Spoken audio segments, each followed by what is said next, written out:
ગુજરાત સરકાર દ્વારા રજૂ કરાયેલા બજેટના વિરોધમાં આમ આદમી પાર્ટીના ધારાસભ્ય હેમંત ખવા ટ્રેક્ટર લઈને સચિવાલય પહોંચ્યા હતા।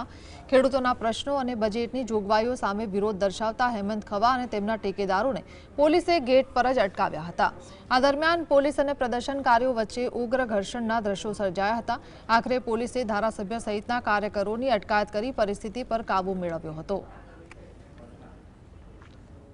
महाराष्ट्रमांथी 54 सीटोमांथी 50 सीटोमां भारतीय जनता पार्टीना धारासभ्यो छे। 50 पैकीना 8 जणा मंत्री छे।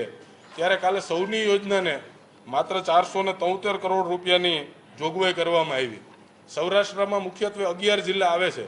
11 जिल्लाने 473 करोड़नी फाळवणी अने अमदावाद एक जिल्लाने के ज्यांथी आपणा मुख्यमंत्री श्री आवी रह्या छे एक जिल्लाने 600 करोड़ रूपियानी सिंचाईनी पाणीनी केनालोनुं नेटवर्क बनाववा माटेनी जाहेरात करवामां आवी। आम सौराष्ट्रने, खेडूतोने अने गामडाओने आ बजेटमां खूब ज मोटा पाये अन्याय